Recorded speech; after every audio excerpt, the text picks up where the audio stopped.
Namah Shivaya. Hello, Muji Baba. Hello there. I'm very grateful that you are here. Thank you. I was looking forward to see you in Rishikesh, but I'm even more grateful that you're already here now with us. Thank you. Can you hear at the back okay?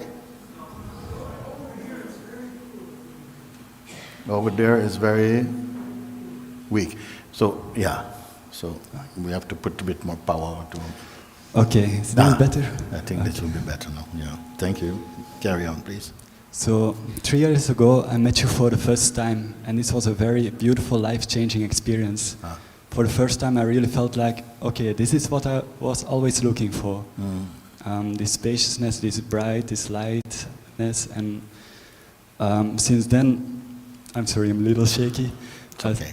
Since then, I'm trying to stay in there and stay aware in this and observe, and more and more I feel I can stay in this space, but sometimes also the mind goes out and sometimes what goes out? The mind goes look for things, the attention, yes. Yes, yeah. And actually something I want with you to talk about is the phenomena of mystical experiences, energy, synchronicities and all these kind of things. Because I feel also the more I get aware of this spaciousness, the more I feel time and space start to transcend even in this material worlds. And sometimes strange things would happen, like just now there was a dragonfly flying around, I think many saw maybe, and at some point it was just here in front of my face, like flying, and like, whoa, what is this? So, and sometimes the mind wants to take some award for this or something, but I know it's also a phenomenon, it's observed, but still, I cannot really always... You cannot really? I cannot always get like what is the meaning of all these synchronicities and things. Yes. Yeah. Okay. I've got good news for you.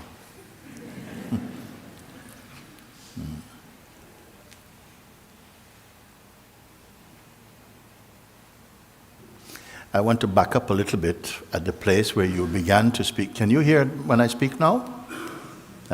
So I want to back up a little bit. Are you okay standing like this? You can. You're good. Okay. At the place where you began to speak about staying more and more in the awareness itself, I feel this point is big enough point that perhaps many others can really ride on the same boat that I'm going to speak about, because many people speak like that more and more I'm able to stay in the awareness itself. And it seems reasonable statement to make that you have been practicing to be more and more in the awareness and so on. And it is okay up to a point to say that, but I'd like to go now a little step further and simpler also. Simpler. We must come more and more simple.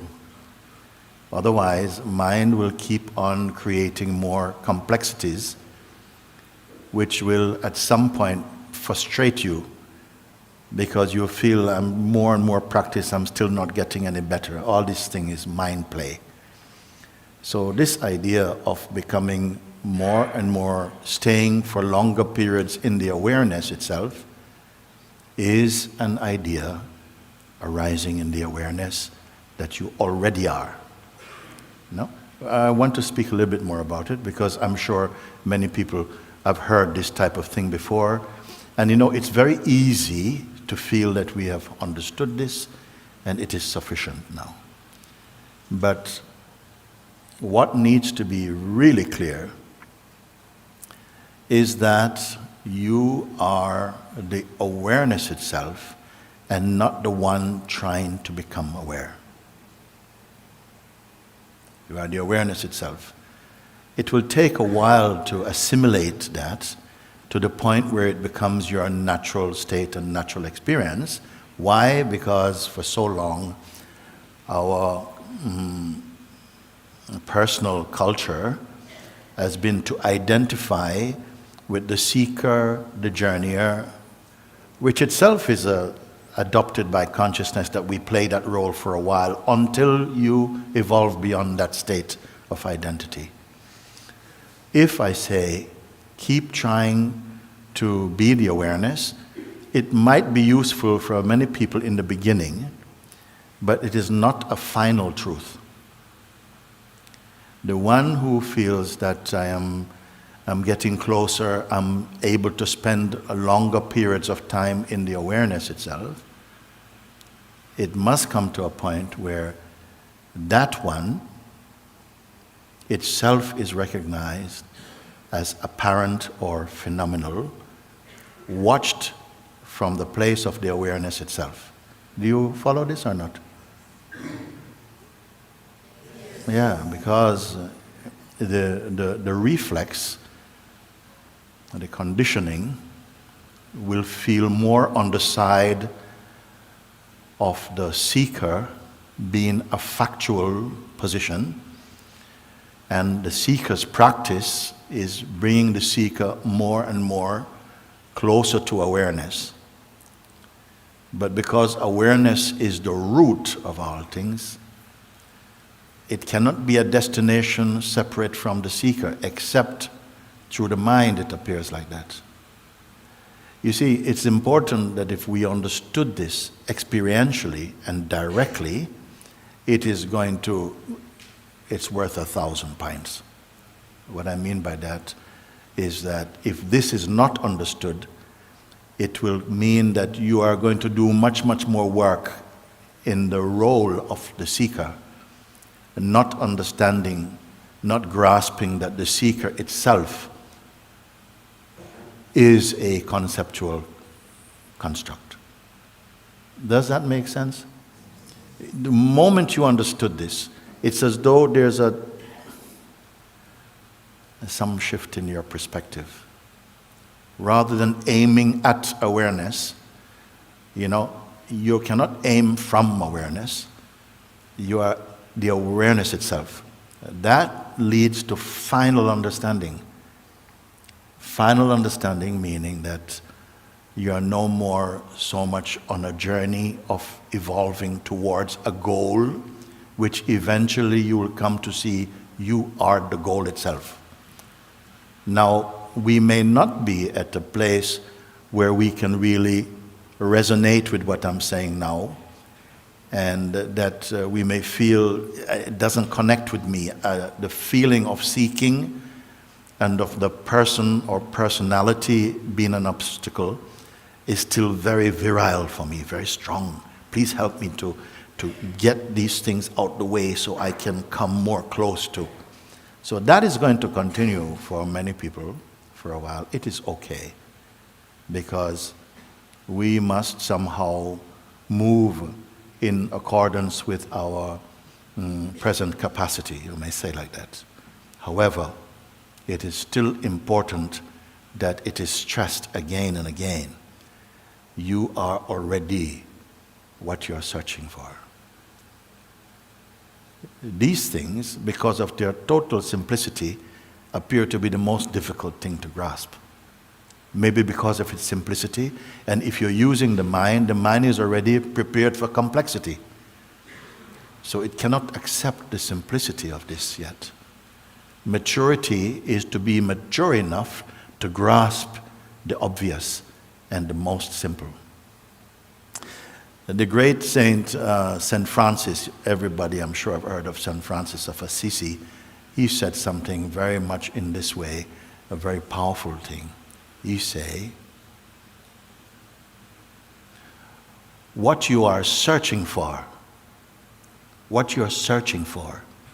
is already the place you are searching from. What you are looking for is already the place you're looking from. Now, some people go, whoa, whoa, whoa, take it easy. That's messing with my head. No. What are you speaking about? But gradually, with understanding, maybe with your own sadhana or spiritual practice, the obviousness of what this statement implies becomes natural for you. Rumi himself, the great poet saint, he said one statement, and I have said it many times because I find it very powerful. He said in one of his utterances, he said, knocking at a door, it suddenly opens. I have been knocking from inside. No? He said, knocking at the door, it opens. I have been knocking from inside. And when reflected upon, it means that I was always inside, but I imagined I was outside. So I was knocking, please let me in. And this please let me in was very important. This is the seeking. This is the desire. I want to be home. Then the door opens. Why door opens if you're already inside? The door has to open to show you you are already inside. When the door opens, you realize, I've been knocking at my own door. These utterances, they are very, very profound for the one who is seeking. Because the mind, when you're seeking with the mind, it will not easily or readily accept that that you're home. You see? And for that reason, consciousness designed all that play. That we had to taste all of this diversity and even the states of confusion, of distractedness, of delusions. All of this is the play of consciousness. And it is a kind of grace in it also. That we will not immediately grasp the obvious. So something is only obvious when it is obvious. Huh? A thing can be there all the time, you don't realize. The moment you realize, you go, wow, look at that. But until you do, it will seem like a mystery. It will feel like you're separate from it. So Satsang's here is for that reason only. To reveal the obvious in ourselves. Why? Because we picked up so many ideas about this life and who we are in life. And everyone feels we are on the journey. Why everybody feels we are on this journey? And nothing is wrong with that. Consciousness devised that. But somewhere along the line, people are waking up to this sense of a journey. That however long the journey is, something witnesses all the travels, all the mistakes, all the cul-de-sacs. Something has been watching all along. And that something watching is yourself. But you never realized it. You see? So that's what I wanted to pick up on. Then you spoke a little bit about, as you have been more resting in the awareness, you are noticing certain kind of mystical things happening and so on like that. And of course the mind seemed to be attracted to that. But for the jnani, for one who has really woken up to the truth of these things we call mystical, they're not even interested in that. Having reached the pure, unmixed state, their essential nature is no more feeling a distance. All other things, thoughts and feelings and ideas and projections and spiritual fantasies, is a bit like writing on water. They don't leave any trace for them. And so their being is not disturbed by these things. It's not looking for mystical entertainment. It has already resolved itself in its own source.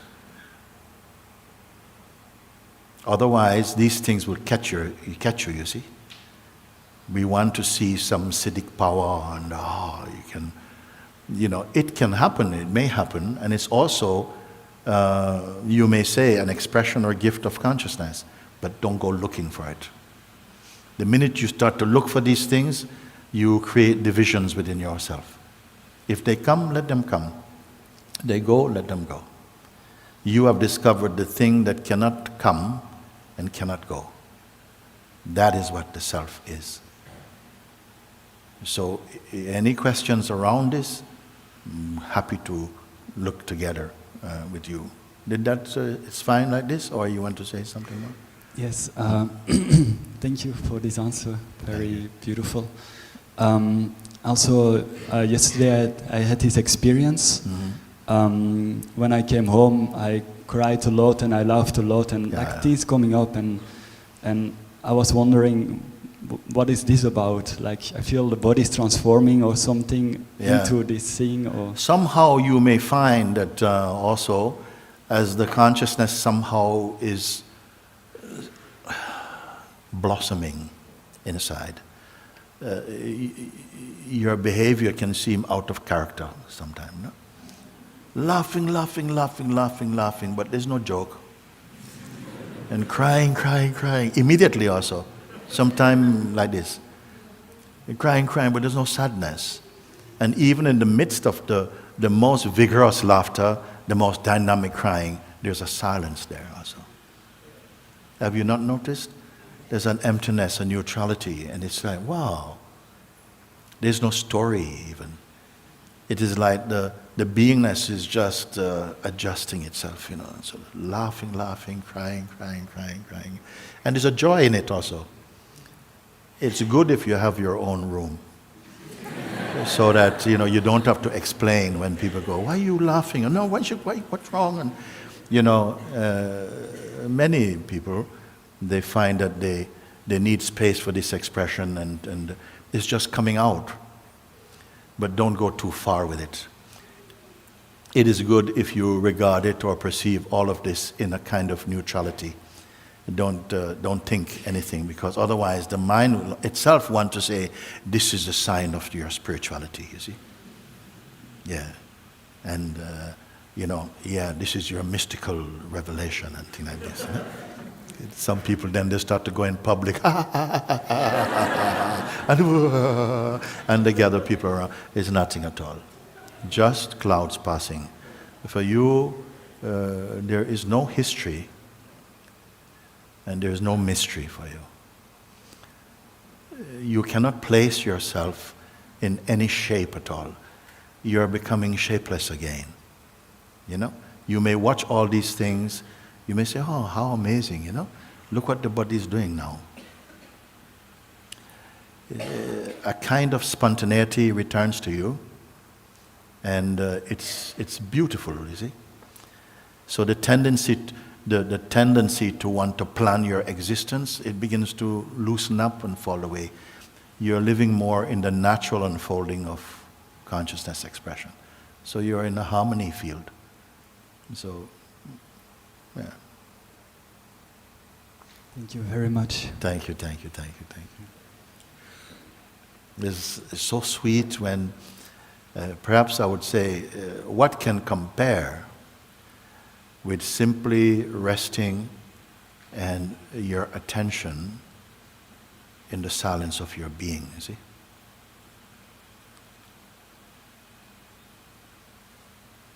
It may seem to be, but that's so passive. But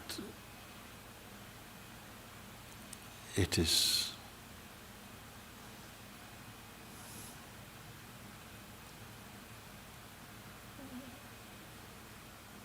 cannot be conveyed, the beauty and the completeness of that.